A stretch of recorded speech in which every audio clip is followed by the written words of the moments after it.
Welcome, everyone. I just want to do a short welcome. My name is Christina Dolan. I'm the chair of the MIT Enterprise Forum.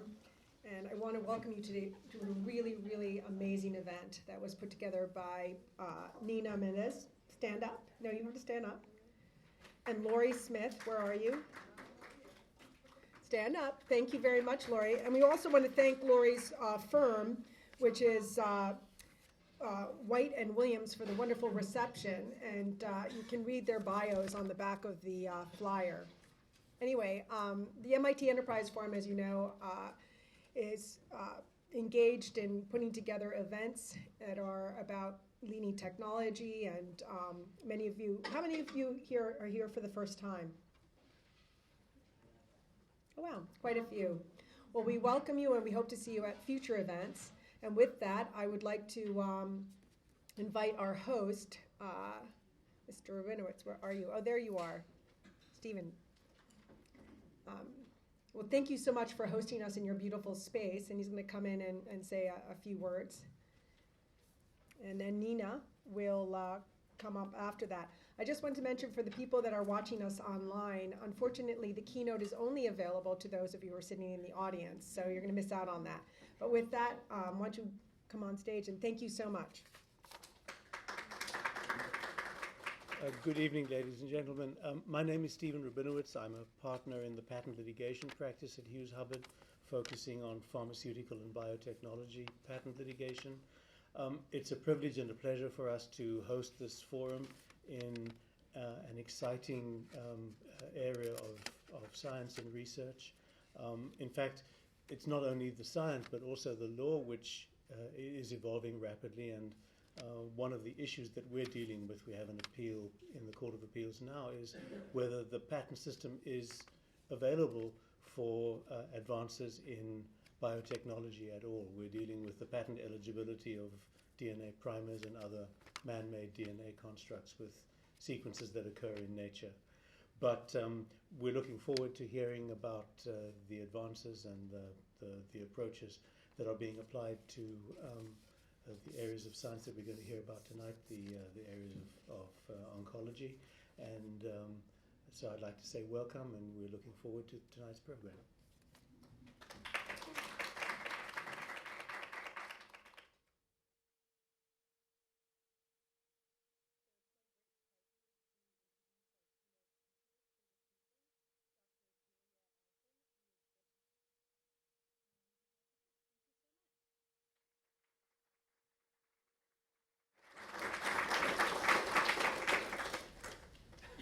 Here, right? Yes, absolutely.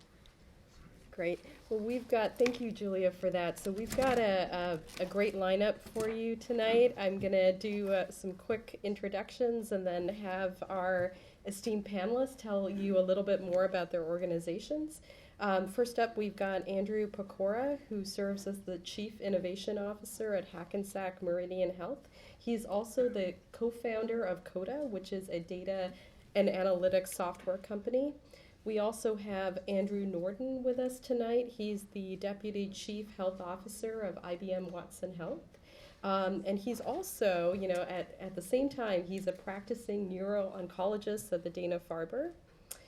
And we'll hopefully get to hear some comments on how he juggles those roles. We have Jennifer Wong, who heads up strategic alliances for CancerLink. It's a nonprofit spun out of ASCO, which is the main trade organization in this space. Alex Shalek is with us tonight. He is on the faculty of MIT and does research in RNA sequencing, which may be the next evolution of this space. And then lastly, we have Melissa Gunn, who leads oncology strategy and innovation at Pfizer. So if you all could join us here on the panel, and if we could just, give us a little bit of an overview of your organizations. Great.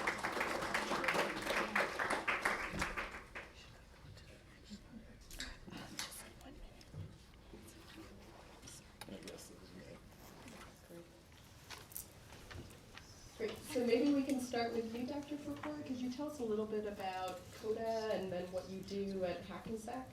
Okay, sure. So I'm a practicing oncologist. I'm a bone marrow transplant specialist and an immuno-oncologist, and I still do research in that domain. I developed an interest in information technology and big data about 7, 8 years ago, and came to realize that the healthcare problem we're all facing, and we'll talk more about it later, was not a biology problem, but it was a data problem and a systems problem. And I worked on that and created a company called CODA, which is a precision analytic company that allows you to assign a very specific number to patients that embodies everything that's relevant about them and the disease they have. So you can actually group like people together and put them in systems of care, either a drug or a doctor or a healthcare system, and find the value in care and prevent adverse variants, too much or too little care. In my day job, I'm the president of the Physician Enterprise for Hackensack Meridian Health and the Chief Innovation Officer. I'm responsible for 7,000 doctors. I'm leading care transformation for our healthcare system. We're a $5 billion healthcare system, 13 hospitals. And as Chief Innovation Officer, I'm going to try to bring together the biologic sciences, the physical sciences, and the computational sciences to improve healthcare.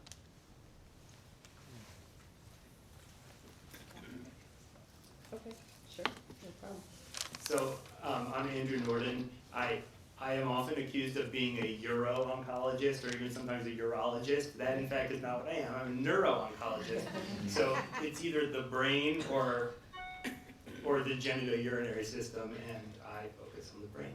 So I came from Dana-Farber, where I spent about 10 years in Boston.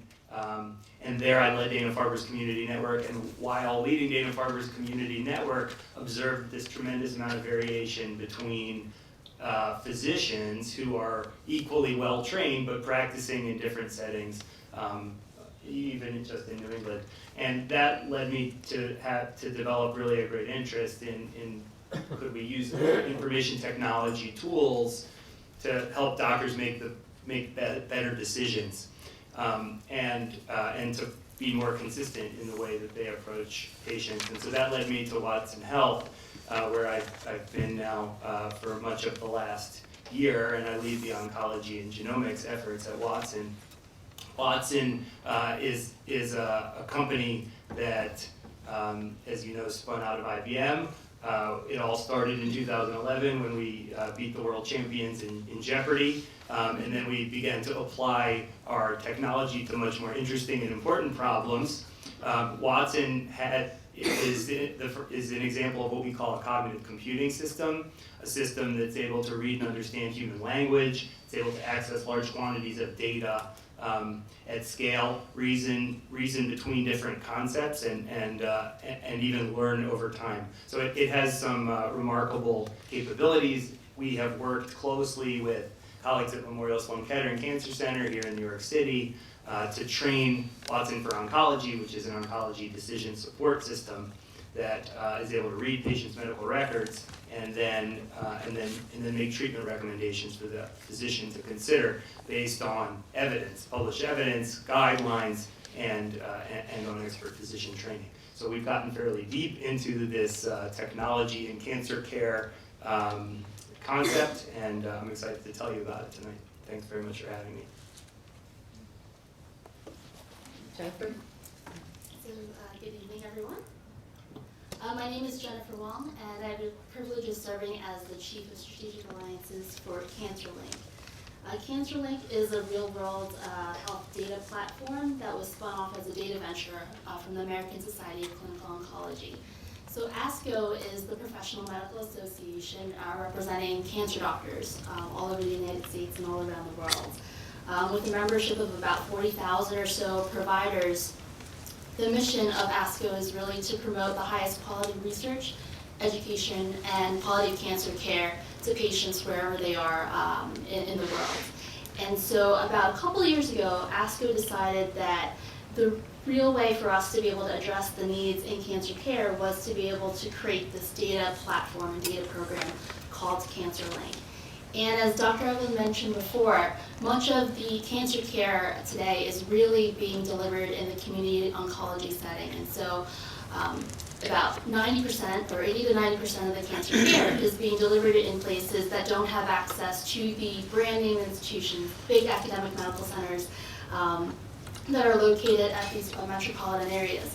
And so that's where CancerLink comes in. It's because CancerLink was created by the oncologists for the oncology community. So that way, in our efforts to essentially democratize access to information and to the highest quality of care, we're putting this platform into the hands of oncologists wherever they're providing care to their patients, and giving them easy to access tools and dashboards and visualizations, and allowing them to learn from every patient that's coming into the platform.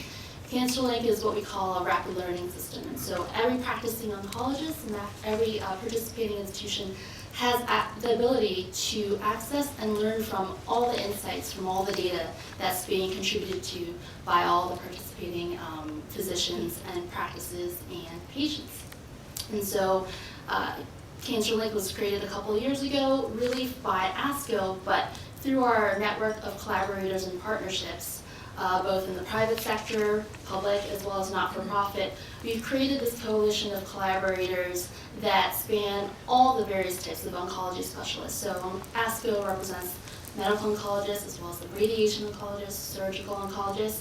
CancerLink and ASCO is very committed to the team-based approaches to care. So we also have coalitions that we've built with the Oncology Nursing Society, the oncology PAs, as well as the oncology pharmacists as well.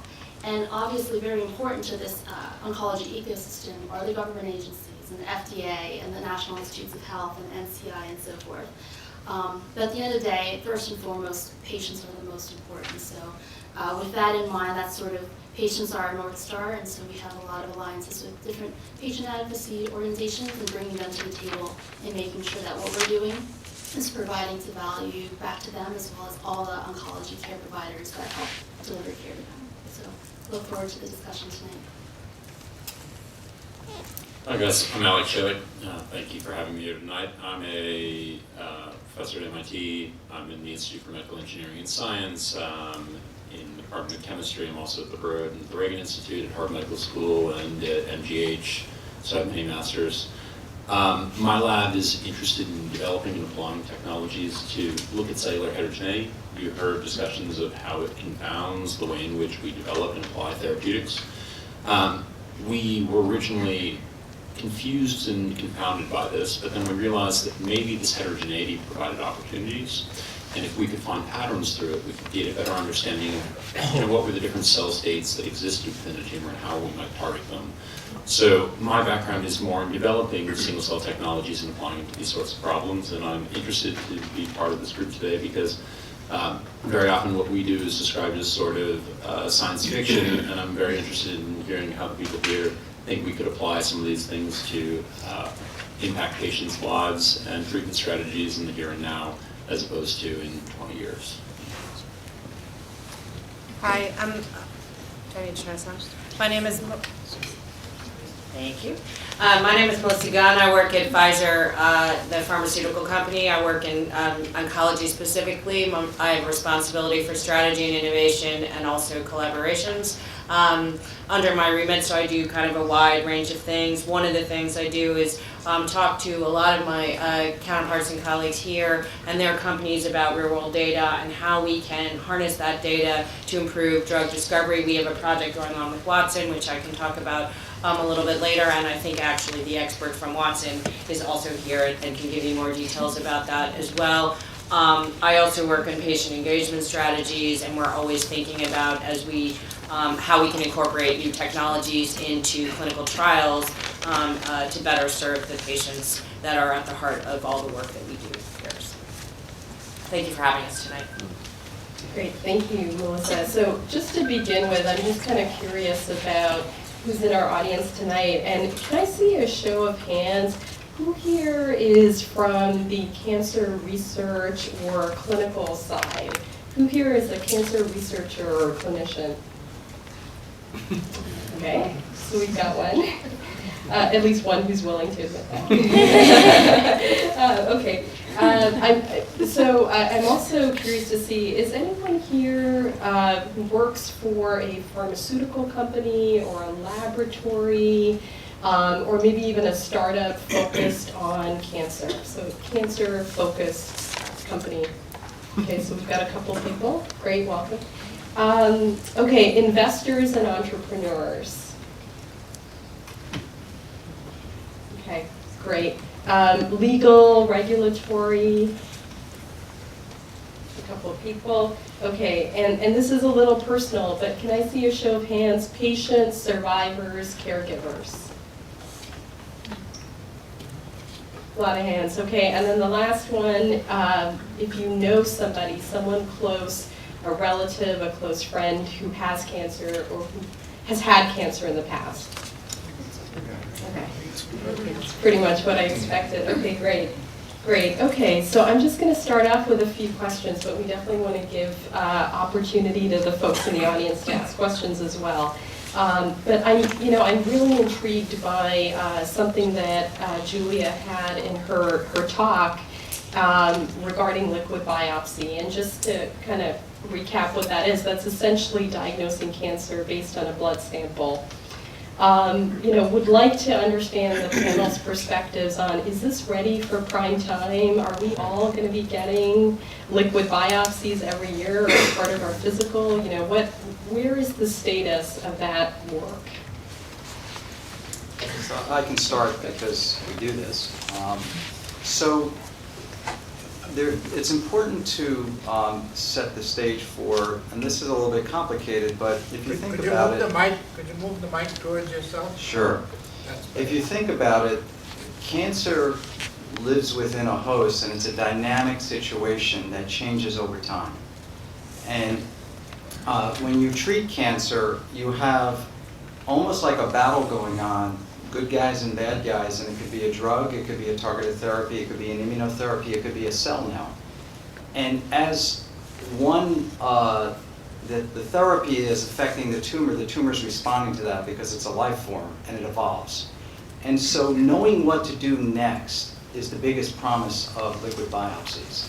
Not so much, I don't see it as a tool to make a diagnosis. It could do that, but it truly could replace what we do now, which is things like CAT scans and PET scans, to decide whether or not the therapy is working, because that is very baseline and really doesn't give you fundamental information, because it's not what the majority of the tumor is doing, it's what the minority of the tumor is doing that determines whether or not you're going to live or die over time. And so we are now in clinical trials and actually in the clinic starting to think about it, where we will do serial liquid biopsies, not so much to make a diagnosis, but to watch the evolution of the tumor over time and then modify therapies. And that's where I see the promise of liquid biopsies more than anywhere else.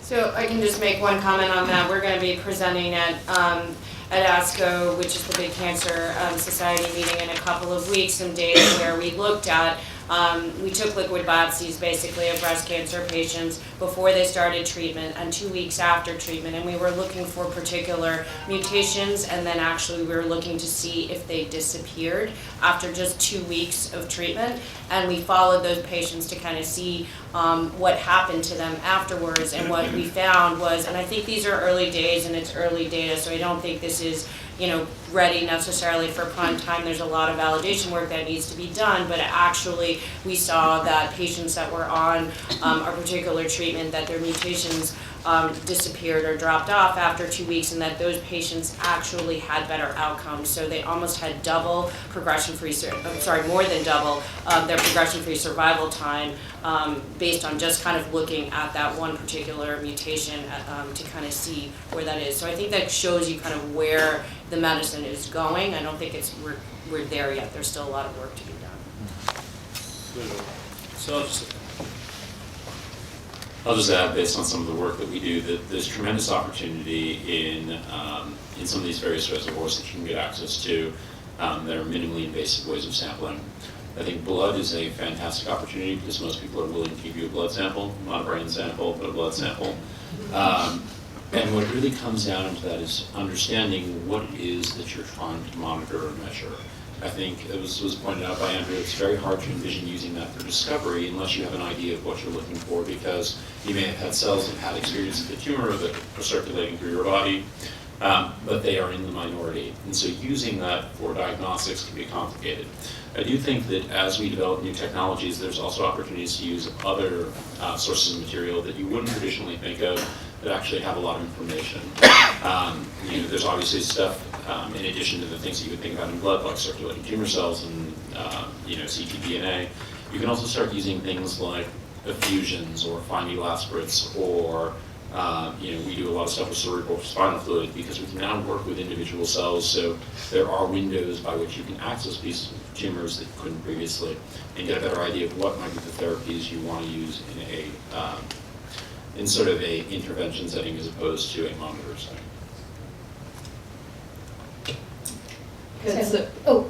I'll just tag team on just a couple of other thoughts here. So I completely agree with other comments of the panelists, and two thoughts come to mind. So remember, for a liquid biopsy to be an effective source of information, the tumor has to have access to the circulation and has to be shedding DNA into it.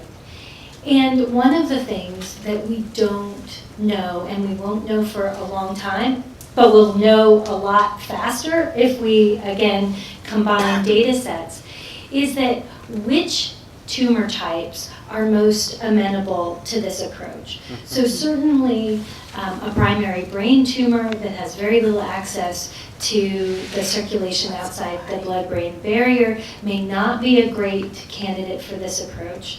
But a tumor that's in the lung that's highly vascularized might be a great candidate.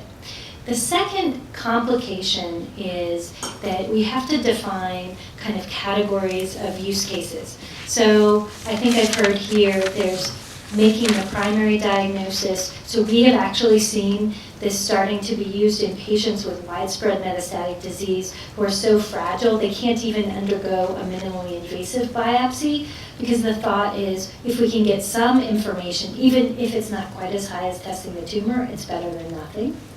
Definitely see it in the post-progression patients where the recurrence is really small and hard to get at.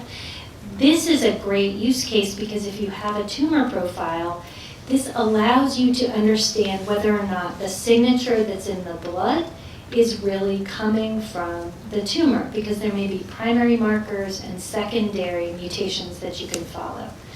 And the reason I mention this is the caveat that all of us are having cells that are undergoing mutations, and our normal post-defense systems prevent us all from getting cancer every single day.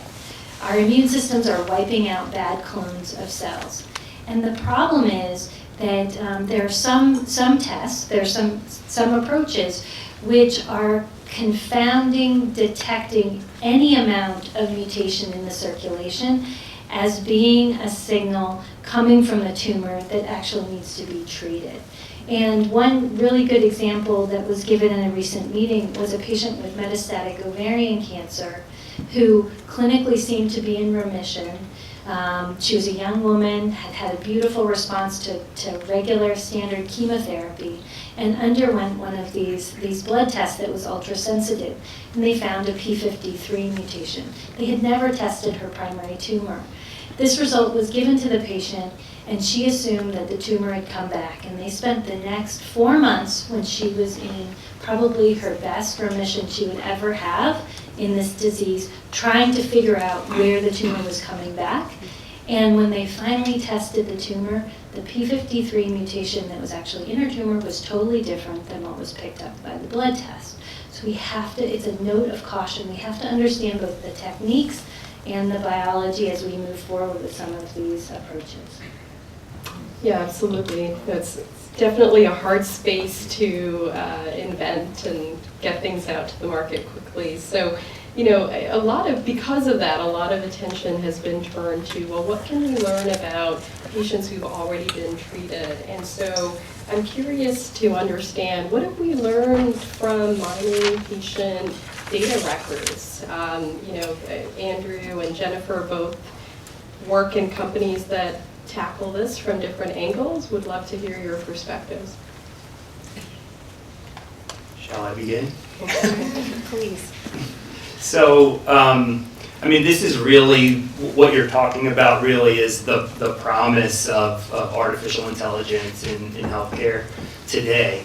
I think we all on the panel likely recognize a reality that the standard of evidence used in healthcare, the gold standard, is considered to be the randomized clinical trial. So you take a patient with a given condition and you randomly assign that patient to one treatment or another, one treatment or placebo. And that is how we prove the superiority of a treatment before the FDA typically grants approval. But the reality of doing that is that one wants to make sure that you're isolating one effect, that you're looking at a group of patients who do not have some other problem that's going to prevent them from completing therapy, or have another problem that's going to cause side effects that you confuse as side effects of the given drug. So as a result, it's well accepted that patients in clinical trials, particularly these large phase 3 trials, may not be representative of the general population.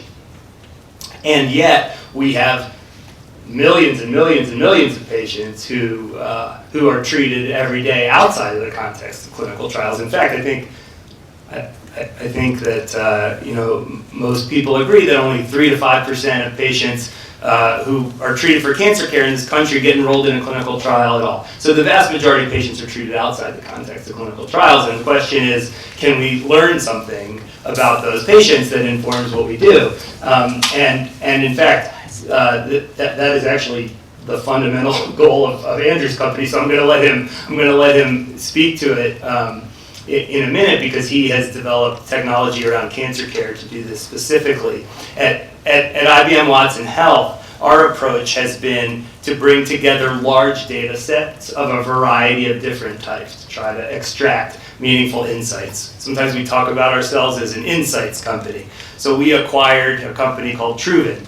Truven has hundreds of millions of claims, insurance claims records. And so that provides information about what kinds of treatments or tests patients had, what kind of procedures they might have had. We've acquired some population health management companies. These are companies that have large numbers of electronic medical records on patients. And then we acquired an imaging company called Merge, 30 billion medical images. And Watson has learned to look at images. So we have all of this data now that we put together in a cloud, a secure cloud where the data is safe, and we can mine it for insights to learn about what patients experience in the real world, what treatments work for individual patients depending on a variety of different factors. And over time, you can actually bring additional data sets to bear on some of these kinds of questions. So in other words, you can include things like, what does my iPhone say about my activity level? What does my Fitbit reveal? What about my social network postings? And what about the zip code where I live and the weather patterns in my geography? And so you can begin to put together all these data sets and reveal some really meaningful and powerful insights about health and disease. In order to do a lot of this work, it's critical to group similar patients together, and that's what Andrew's company has done, so I want him to speak to. So when you think about it, when you think about the complexity of it, every one of us has a unique set of attributes based on our genetics, our behaviors, and those will influence anything we happen to get. And if you get a disease, that disease brings a whole nother level of complexity. So if you put those two things together, you can actually define, if you do the work, those complexities into a digital code. You can then take people with the same identical number in that digital code, and you can start seeing what happens to them when you drop them in a system of care. And a system of care is multidimensional. It includes what you're getting, where you're getting it, who's giving it to you, and how compliant are you with it. And all of that is measurable using big data analytics. And that's what we have done. And we've learned a ton about where adverse variance occurs, where too much or too little care is given, such that you don't get the optimal outcome and you spend more money than you should. And this is now being applied at scale to try to literally fix the healthcare problem we have, in that we waste about 30% of what we spend in healthcare. And it is a numbers systems problem. Now let's add one more level of complexity, and I'll throw it back over to my colleagues to the left. So you can envision when you define that individual and all of their attributes that science today says is relevant, and tag that to everything we know about the disease. But there are other attributes. One of our studies showed in the state of New Jersey, when we looked at outcomes among patients with stage 2 lung cancer, this was remarkable stuff, that the only thing that mattered was zip code. That was it. And we said, okay, well, let's look at it. And it was low socioeconomic, median household income zip codes. So the first thing everyone thought was, well, obviously people didn't get to see their doctor. They didn't get the right medication. Not true, not true. They didn't receive the same dose of medication. They weren't compliant. Not true, not true. We couldn't find anything. And so we believe, we don't know this yet, but we believe it's probably stress-related and diet-related.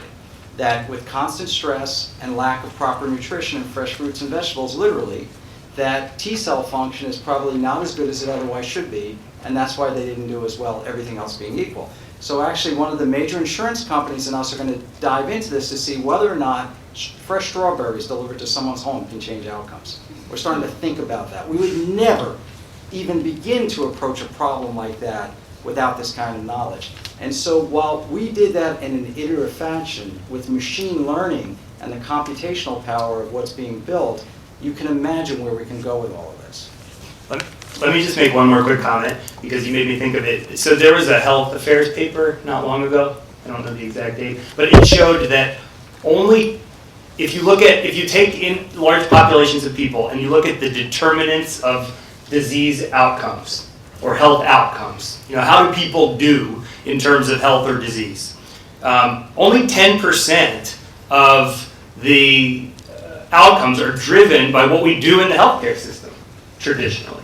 The reality is that a lot of outcomes are driven by, genetics that you're born with and by things that you do or don't do in your life. And so, I think as we begin to have the computing capacity to kind of tease this out, I think we're going to find a lot more sort of surprising results like that, and it's going to give us new levers to push and pull to impact the way patients do. So Jennifer, just curious about your experiences working on the nonprofit side, getting hospitals to start sharing their data. How has that gone, and what have you learned from that approach? Sure. So I think the beauty of where we sit as ASCO, as the Professional Medical Association, is that we're able to convene the community in a very sort of neutral, honest worker sort of way, because we're representing the voice of the clinicians and of the patients. And so as we have been engaging the community in building coalitions, we've seen a tremendous amount of support from a lot of the academic medical institutions and the practicing community oncologists, because they do want to be able to contribute to this whole, to be able to provide their data and get something back in return to help their patients. And so CancerLink has been in existence for about 18 to 24 months. And we have almost 100 different institutions, ranging from your large AMCs to your integrated delivery networks, as well as your community oncology practices all across the country. Now, I think if we sort of wore a different hat going into some of these institutions saying, this is what we represent, we want your data, we would have the doors slammed in our faces. But I think that our broader mission of being able to leverage this data to improve patient care in the most neutral, sort of democratized access sort of way allows us to really be able to engage all different facets of the community. And because of where we sit, we're able to have the trust of the patient and trust of the regulatory agencies and so forth.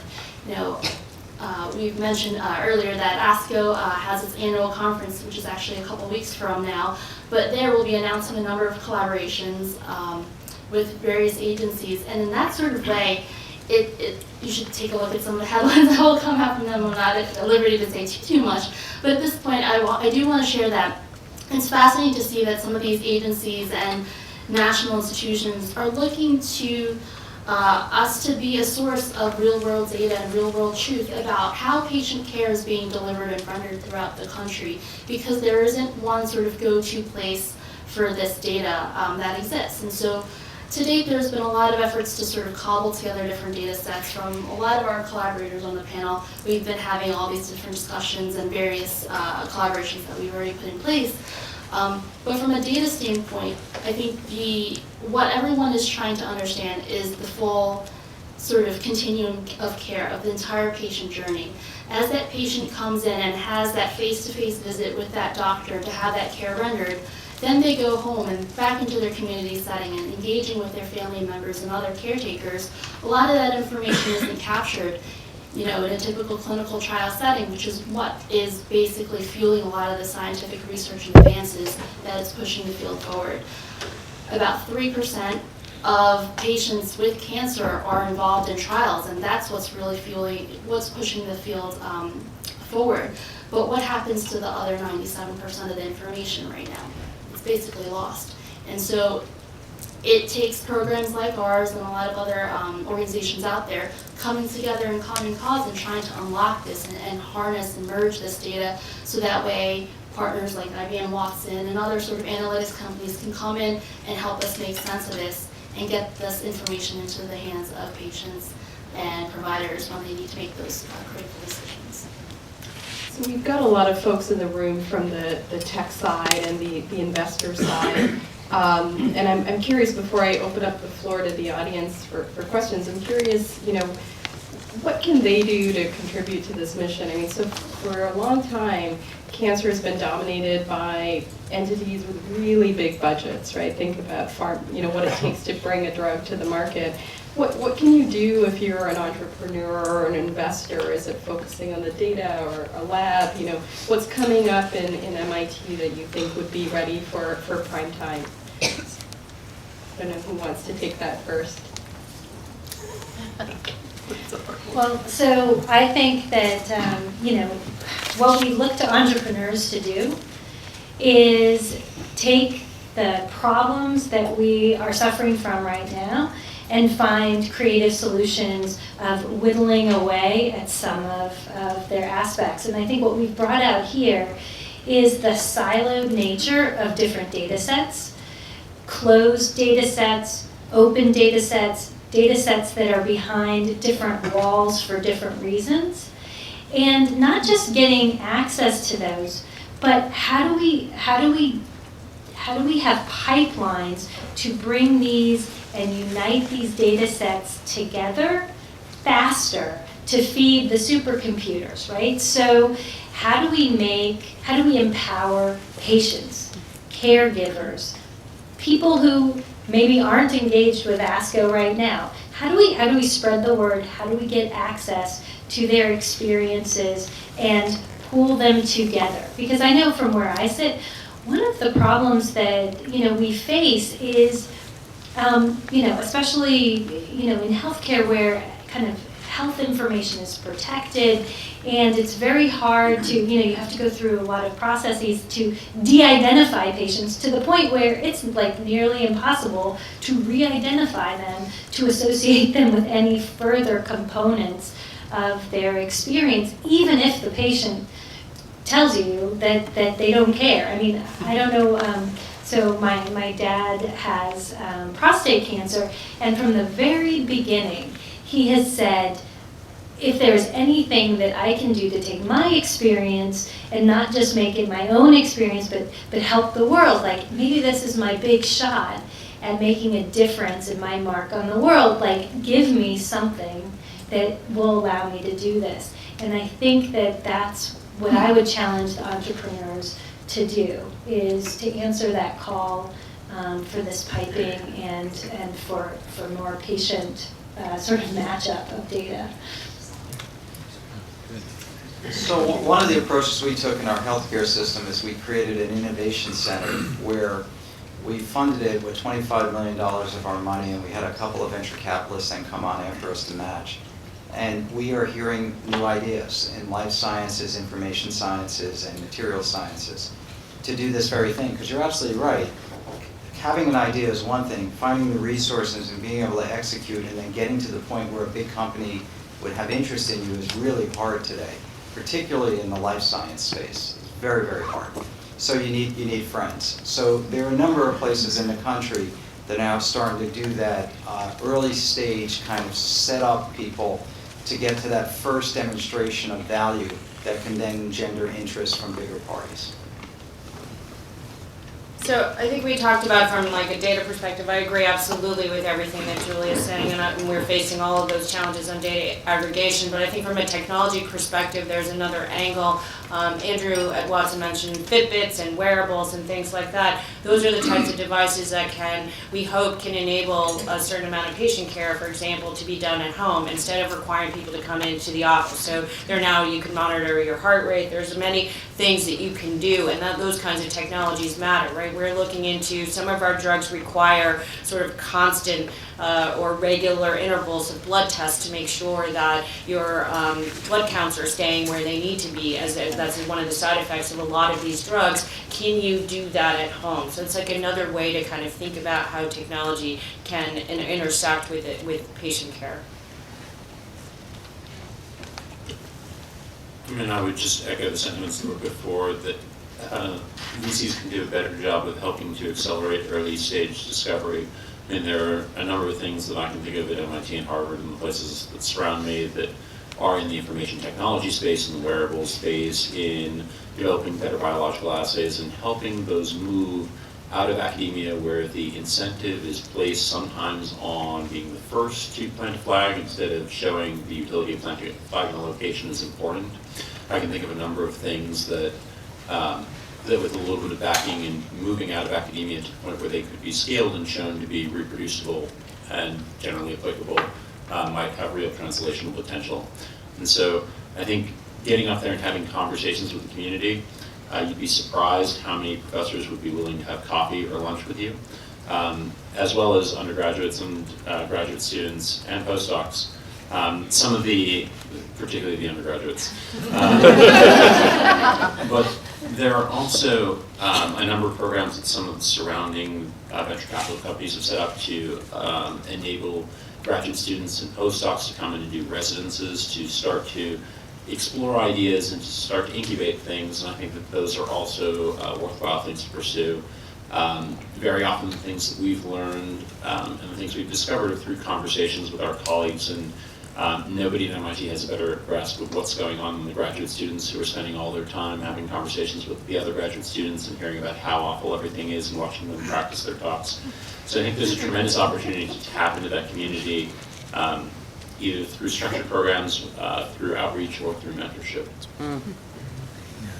I'd be sad since I'm here representing the Washington, D.C. angle wearing that hat today, is that while innovation is clearly, all about ideas and business and so forth, we have to be cognizant about not forgetting about the government aspect of it, and the policy making, and the regulatory and the legislative aspects as well. Because if we can marry the business and the government side together and understand that ecosystem and understand economic drivers and incentives of why healthcare ecosystem has been created this way, and what are the benefits of it and what are the deficiencies and so forth, that's really where the sweet spot is going to be for the entrepreneurship and innovation community to make that impact.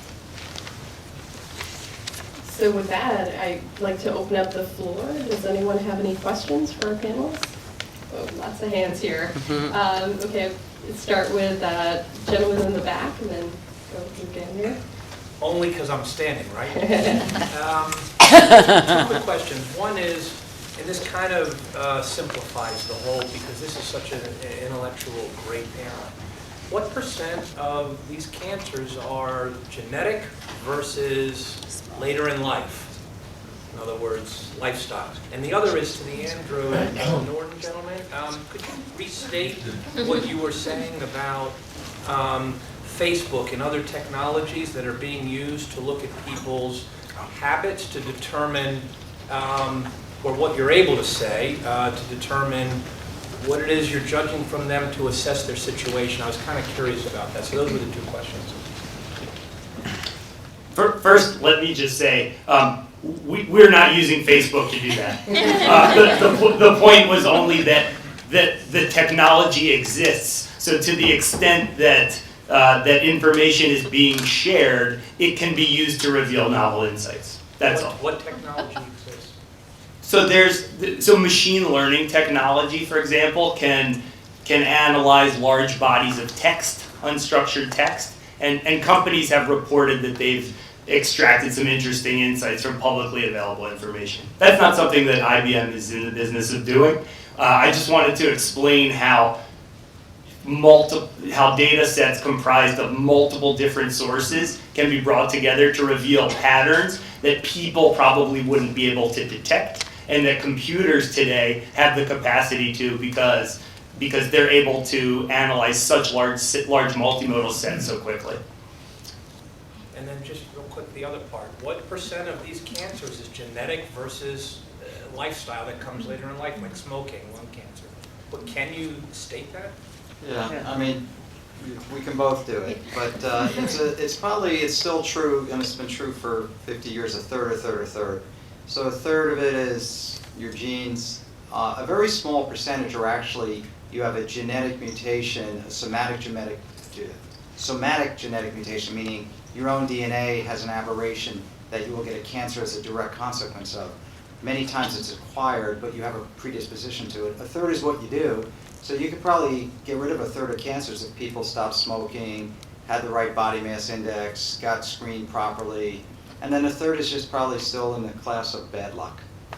Okay, thank you. Yeah, and just to add on to that, probably the most direct and consistent link between a hereditary mutation and cancer is in the ovarian cancer space, where we even know with the BRCA1 and BRCA2 genes that contribute to kind of in the largest degree to those tumors, it's still only about 12% of ovarian cancer is due to like the hereditary BRCA1 and BRCA2. Is that true of breast as well? And actually a smaller percentage of breast Really? Is What's related breast? to that. I don't know off the top of my head. That GYN 12 was the pathology. number, yeah. So even with the strongest correlation, so there's predispositions and then there's sort of the direct. So less than 12% is related to Yes. breast cancer genetically? A genetic mutation. So less than 12% of ovarian cancers come directly from a inherited mutation in one of the sort of, DNA repair genes. They tend to be hereditary mutations in what we call tumor suppressors, are little policemen inside of our nuclei that are monitoring us for damage and eliminating our cells once that damage occurs. So it's in people that are missing these that have the higher predisposition for going on to having these bad cells persist. I think an important point is that there's a huge amount of variability among cancer type. And so in my own field, malignant brain cancer, very, very few, probably 2 or 3% are hereditary. The large majority are just sporadic. And so, and then of course, lung cancer is a very different story where a substantial portion are driven by smoking. So it really depends on the underlying cancer type. I will add one thing, only because you asked the question. The genetic mutations that drive towards cancer seem to be common among many malignancies. And they're not that many in the beginning. So there's a promise that we'll be able to create vaccines against those driving mutations. So one of the ways we will prevent cancer in the future is to vaccinate against it. And I don't think that's that far away. I think that's 10 or 15 years away. That's brilliant. Is that the FPV? Partly. Yeah. So we've got a couple questions here and then here. The most shocking thing I heard is that only 3 to 5% of people are on clinical trials. I'm alive because of a clinical trial, and I had no idea that. I just thought I had a doctor, a pulmonary oncologist sister. But I find it shocking the democratization of, on both the patient side and the doctor side. A friend of mine whose mom died of breast cancer told me that in high school, public high school, every girl was sent to the auditorium and handed a rubber breast and given, there were 4 things. There was a benign cyst, there was a benign tumor, it was a malignant tumor. And the malignant tumor was irregular, it was heavier, and she carried that through. So, and the reason I ask is because early detection is the best way to prevent a cancer if possible. So you look at testicular cancer, melanoma, and breast cancer, which often express very young. So one thing is, why the hell are we not investing in teaching kids when it actually sticks in their head and they're open to hearing it versus when they're scared to death to get a colonoscopy or when they're too busy with life? That's one. And how are we going to get out of the ivory tower and share those trials? Why are those trials only happening at major centers and not in community hospitals? That makes me so upset that I had luck. That's luck. That's unbelievable. How do you look at that from a government standpoint, both patient education and doctor education? So to address your second part of your topic and your question, that's exactly why associations like ours and collaborators that we've sought out are in this space, because we know that it's a huge problem. Traditionally, because of where researchers usually are at certain types of institutions, where the funding models are, where government regulators and agencies, how they sort of approach the problem, that's typically been the traditional model of engagement. And so that's why with collaborators and then, as most recently with Vice President Biden's Moonshot Initiative, that sort of call to action, that wake-up call. It's not that institutions weren't engaged in their respective spaces and making strides in their respective ways, but it needed, a national spokesperson or international spokesperson to come and reinvigorate the entire community and get us to wake up and say, all of you guys are doing these in very siloed sort of ways. You guys have to talk to each other. You're duplicating efforts. You're wasting additional money. And at the end of the day, you're not helping the patients and getting them access to treatments in the way that they need to at the right place at the right time. So start talking to each other. Start engaging with one another. And it was incredible to have Vice President Biden and Greg Simon pull together these coalitions and sort of force us to be at the same table at the same time, attacking these problems with each other. Because we are essentially trying to come up with the cures and the solutions, but we're approaching it from different angles, and every organization has had sort of their blinders on because of their own stakeholder population or their own charge or what have you. But the time is now, and history is on our side for being able to make these strides at this point. And to your point, it's not fair that depending on your zip code, or depending on if you have family members who are practicing oncologists or who are essentially more familiar with the healthcare system and are able to get you that consultation or know to direct you to a certain website or a patient engagement resource. And that sort of helps to determine whether or not you have a more likelihood of survival or access to a certain health system. It's not fair. And so this is why there's so much interest and sort of activity in the space to kind of, for lack of a better way of saying, democratize access to that information. Get information into the hands of the clinicians and of the patients, so that way, at that critical decision-making juncture, they have the ability to tap into that informational resource wherever they might be, whether they're in rural Alabama or they might be at Sloan Kettering, wherever they might be in the world, they have access to that information to make that best decision for that patient. The game is changing a little bit, though, in favor of people having more immediate access. Clinical trials, and I'm a clinical trialist. Clinical trials, there's a balance between safety and the integrity of the data and then access. And in order to know something works and it's real and the information's real, it's a very rigorous process, and a lot of physicians in the community don't have the wherewithal and the resources to do it. And the government's not going to change that, and that's just the reality of it. And you actually have to choose. Am I going to take care of patients and be a really good doctor, or am I going to be a clinical trialist? And there's some big practices that can do clinical trials in a robust way. But what's changing, my colleague down at the end of the table, where we have access to information now, where we can match medications to drugs that aren't yet FDA approved for that indication and use them to the benefit of patients. And having access to that level information, and then where we're going with real-world evidence and how that's going to interplay, even the Food and Drug Administration. I'm one of the people helping to advise how this is going to change, is now looking at how we're going to use real-world evidence instead of traditional clinical trials to get access, patients access, more immediately to proper medications. So I think that 3% statistic, while years ago was problematic, I don't think going forward is going to be as problematic for people to have what they need. We have a question over here. Can I just make one quick comment on this? So one of the really interesting and I think really exciting innovations that we are doing currently is a program called Smart Trials. So this allows us to take to partner with biopharmaceutical companies that may have a molecule that they've characterized and they know is super effective at targeting a very specific kind of Achilles heel.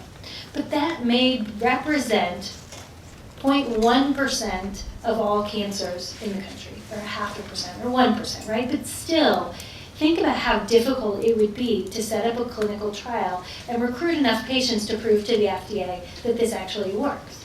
So instead, what we're able to do is, with the clinical cases that are coming in and getting profiled, when we get a hit, when we find somebody who's in Alaska or in the middle of New Mexico or in Iowa that happens to have the right molecular match, we can have a process to reach out and actually set up what's called sort of like a pop-up clinical trial. So the company goes in with all of the infrastructure necessary to do the data collection that's required at the level it's required in the community setting, in that doctor's office. And these things actually now are starting to be able to be set up within 2 weeks of identifying the patient and identifying that they're interested in participating. And I think this is a fantastic model. So we'll still have places that have large influx of patients that can fill their clinical trial slots, but then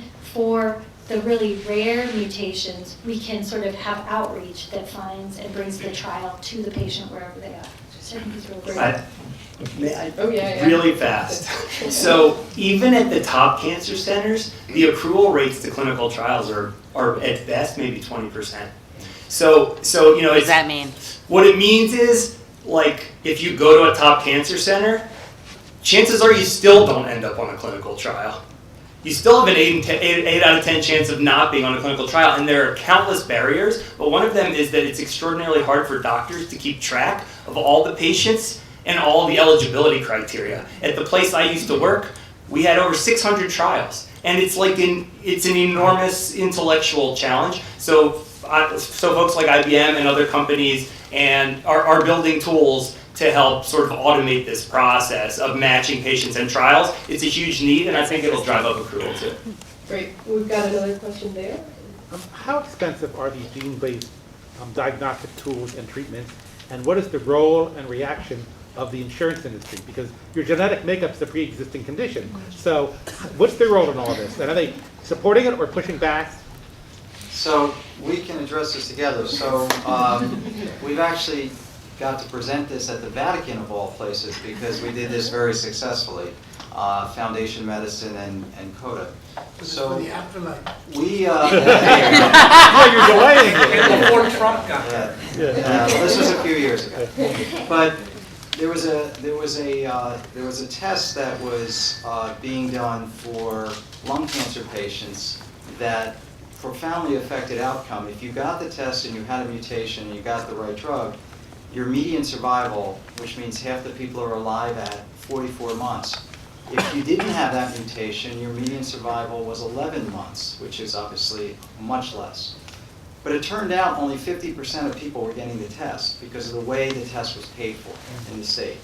And so that meant a third, because it's about a third of people that have the mutation, were living 11 months on average instead of 44 months, which is a tragedy. So what we did is we showed two things. We showed that by getting the test, actually you could take a third of the people and put them on the better survival curve. And then no one expected this. But we actually looked at total cost of care. And even though the drug itself was more expensive than standard chemotherapy, and you lived 4 times longer, total cost of care was lower. Because while you were getting chemotherapy for a year, it's so ineffective and there's so many side effects, you're in the emergency room, you're using lots of resources, it actually costs more money. So even when you added in the cost of the genetic test, it more than paid for itself by doing the right therapy. So one of the most important things that we have to move away from is these conversations about unit-based cost, and we must look at total cost of care. You may spend more to get a better outcome, and guess what? It may actually cost less. And that's where we've been misled a little bit in the current dialogue about drugs cost too much, tests cost. They cost too much if they don't work. But if they do work, they actually can save money. I don't know if you want to add to that.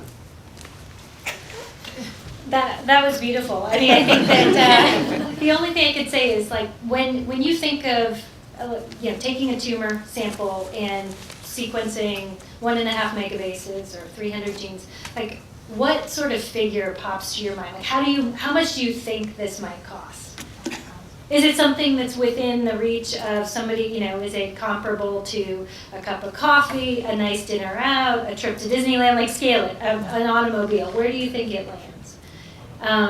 Because comparatively to the cost of drugs, which is $8 to $10 to upwards of $20,000 per month, the cost of a test, even our test, so the list price, which like list price is grain of salt, is $5,800 total.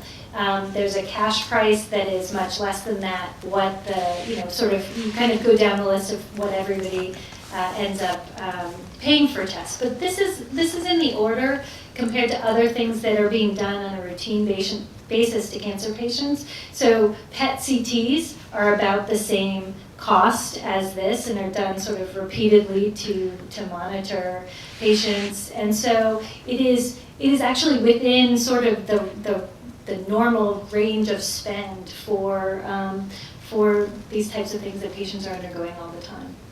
Okay, we had a question there, and then we're going to move over. I just want to applaud all the efforts to break down the silos.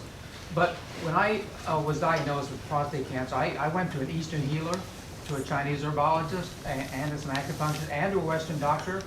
And I tell you, my PSA peaked at 181 is undetectable. And I give a lot of credit to this Chinese the herbal teas and the diet change that I got from my Eastern doctor. And I don't see or hear any of that in here, and it bothers me. You mentioned strawberries. So I think this would be something, I don't know if you could monitor this on Facebook or, I mean, like, honestly, there's no reason why, if there was a data set that incorporated your experience, why we couldn't understand the subset of patients that would do extraordinarily well on other approaches. Yeah. Why not? It's just it doesn't exist at the moment. This is why I started what I did with the company Coda, to look at those things, because you can't assume something doesn't matter. You have to measure it, and it's in the context. So if that may have worked in prostate cancer, but if you had lymphoma, it may not have done anything, right? But prostate cancer actually is an immune modulated disease. And so probably what you had done to you modulated your immune system in a favorable way that actually attacked your prostate cancer. So we are starting to learn these things about state of mind, behavioral health, that profoundly influence outcomes in cancer, everything else being equal. So we're just at the tip of the iceberg, but you can imagine the amount of information you need to capture and process and crunch. And that's why these marriages, if you will, of precision analytic and big data companies are critical now. Because we can't do this as people with a pencil and a spreadsheet. It's impossible. No, but you just got to take the Eastern medicine into account. But I don't think that anybody's not taking Eastern medicine into account. I think there's a tremendous amount of wisdom in it. And what you're saying really is that there's some sort of bioactive compound of unknown origin somewhere in what was happening. And it could be that there's an immunomodulatory agent. And we know, for example, that one of the reasons that we get higher incidences of autoimmunity in the Western world is because of the increased prevalence of salt in the diet. And so it could be that there's simple things like that. But getting that information, that feedback that can drive research to see if there are elements or individual molecules that people would want to follow up, it may be that that's the next generation therapeutic that you want. And a lot of what we learn in biology and that we harness, I mean, even when you think about genetic engineering and everything that shows up in the news, is taking insights that people have discovered in other contexts and repurposing them. So your example is a perfect one to sort of give us an idea of where we should be looking for that next generation of drugs. And it might not be ones that we've synthesized, it might be that there are already bioactives in various resources. So let me just take, one more question, and then, hopefully our panelists can stick around a little bit, because I think there are a lot of questions here. I just want to be mindful of everyone's time. So, I'm not sure who's been. So apologies to whoever I don't call. Two questions. Okay, take two. Please go ahead. All right, I'll make mine quick. You're talking about data, and some of the data is obviously connected to people who are still living and who can hopefully benefit by being reached. But some of the data is from people who have already are not living anymore. Is that correct? And more data is better? Is there a way that people can donate, like you were talking about your father, is there a way people can donate that data? Like you have organ donors, but if you have cancer, you can't donate your organs. Can you donate your data? It's a really great question. Is there something that can be set up like that? I have never heard of that before, and that is such a fantastic idea. You're you brilliant. can donate your body to science. Could you donate your medical record to a repository? And then there's no privacy. We get requests like Right. this You do. at IBM, and I don't believe that we have a mechanism for receiving the data today. But I agree, it's a tremendous idea. There would be a lot of, I think, regulatory concerns, even with individual consent, because of the way our laws are written. But it's a really good idea. I agree. Well, because you can't going to the even going to the personal aspect of it as well, you're doing something. You can't donate your organs. You have cancer. You don't want to give that to somebody, even if you could give them eyesight for a year. But you could pass something like that on. It's an interesting thought. Great, okay, sorry, last question. Question? Yeah. Walking in the room, I had one thing in mind, and that is, on TV you see two kinds of tests, genetic tests, 23andMe and so on. One that tells you your ethnicity and which part of the world you come from, and the other that supposedly anticipates future medical problems. That's interesting cocktail conversation, but as a practical matter, what do you all see in terms of being able to integrate those kinds of tests, which are now cheap, with specific markers, as you were saying? Being able to take it the next step to truly give you some sense of where your health is at. Question one. Question two, curiosity, which of you is not associated with MIT? We can raise our hands if we're not associated with MIT. But I'm close. I can probably take some graduate students to coffee. So pretty easily. They're available for that. They're available. I do think that there's a lot of terminology that gets thrown around and sort of confounded. There are germline genetic tests of different qualities that go from just sort of ancestry prediction all the way through hereditary cancer assessments and risks, right? So that's germline. That's trying to understand the constitution of every cell in your body that you inherited from your ancestors. And then what we're talking about here is something very different. The tumor is like a separate entity that has evolved from you, but is now different enough that it is a competitor in your own internal ecosystem. Do you have a predisposition towards it? In some people. So we'd heard about maybe a third. So what we have to remember is that while there's debate on the sort of, I think, value of kind of the background analysis, and for some people it might be more useful from others. I think that for patients with cancer who are fighting this invader, knowing your enemy the best you can, especially if you know you're not going to be able to cut it out, you're going to need a systemic, multi-pronged approach, is incredibly valuable. And, you know, I have no hesitation to say that if it were me, if it's anybody that I love, and in fact, I've had several people that I love, that before the wax is cool at the pathology lab on their specimen, I am in contact. I'm getting a piece of it so that I can understand and help them navigate the system and what's in store for them. So. Great. So, I think we still have some more questions, but I just want to be mindful of the panel's time. So it's about 8:10. I think the panel is hopefully willing to stay for a few more minutes and answer questions that people might have. Oh yes, and I think IBM actually has some information that if people are interested in Watson, that they can learn some more. They're setting up over there. So can I just get a round of applause for our panelists?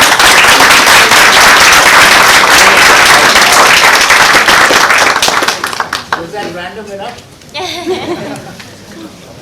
Thank you.